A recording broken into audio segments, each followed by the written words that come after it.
أعوذ بالله من الشيطان الرجيم بسم الله الرحمن الرحيم الحمد لله رب العالمين اللهم صل وسلم وزد وبارك على سيدنا محمد وعلى آل سيدنا محمد وسلم. Chers frères, chères sœurs, assalamu alaikum wa rahmatullahi ta'ala wa barakatuhu. Nous allons dire Alhamdulillah, Alhamdulillah, Allah qui nous maintient en vie. Nous avons prié Allah subhanahu wa ta'ala afin qu'il nous accorde le mois de Rajab. Allah subhanahu wa ta'ala nous a accordé le mois de Rajab en santé et en longévité. Nous avons dit Alhamdulillah.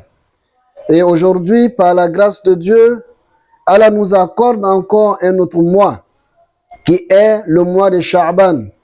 Le mois qui est attribué au prophète alayhi salatu wassalam. Comme nous l'avions déjà dit, le mois de Rajab est le mois dédié à Allah subhanahu wa ta'ala. Shahru Rajab, Shahrullah.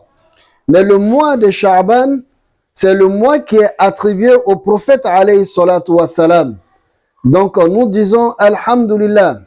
Allah qui nous a permis d'avoir ce grand mois. Mes chers frères, chères sœurs, nous allons essayer de nous interpeller sur un point, sur une nuit très importante qui se trouve dans le mois de Sha'ban. D'abord, nous devons savoir que le mois de Sha'ban, c'est le mois qui vient avant le mois de Ramadan. Et pour cela, nous devons avoir certaines aptitudes. Nous devons essayer de nous préparer psychologiquement pour attendre le mois de Ramadan. Et nous devons essayer de faire des examens pour attendre le mois de Ramadan.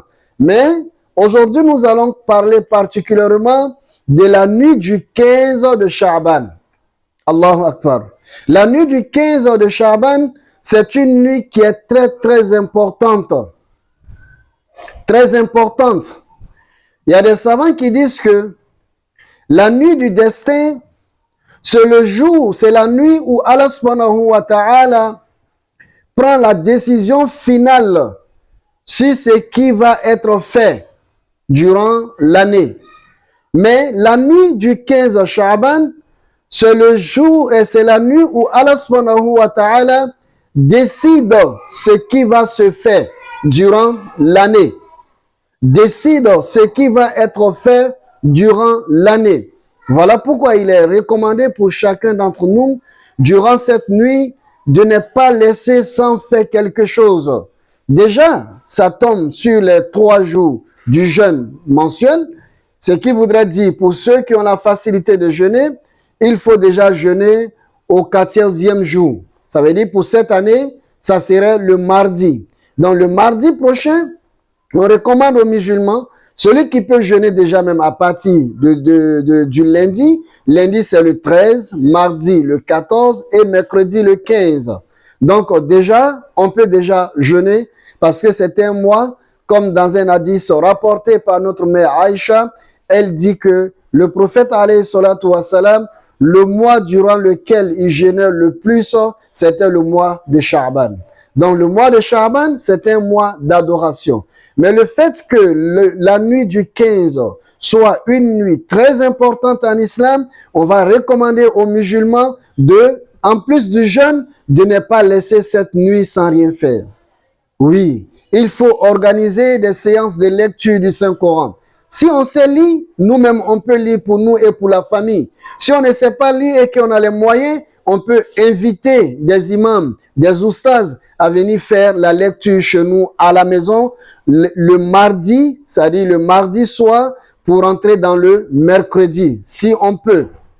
À défaut de ça aussi, on peut aussi organiser des séances de zikr à la maison, en famille. Chacun vient, on participe à la séance de zikr, afin que les décisions qui vont être prises à notre endroit, que Allah subhanahu wa ta'ala soit clément dans la prise des décisions contre nous. C'est très important.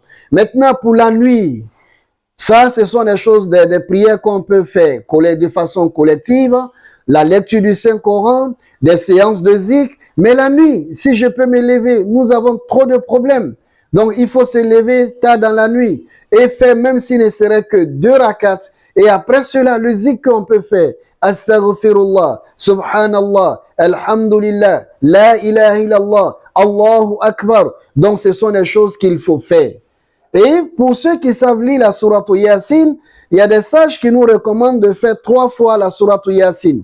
La première fois, tu demandes à Allah subhanahu wa ta'ala la longévité. Et la deuxième fois, tu demandes à Allah subhanahu wa ta'ala la prospérité. Et la troisième fois, tu demandes à Allah subhanahu wa ta'ala sa protection. Donc cela est très important. Et aussi pour terminer, pour ceux qui ont les moyens. Oui, c'est le bon moment de pouvoir aider celui qui doit commencer le mois de Ramadan.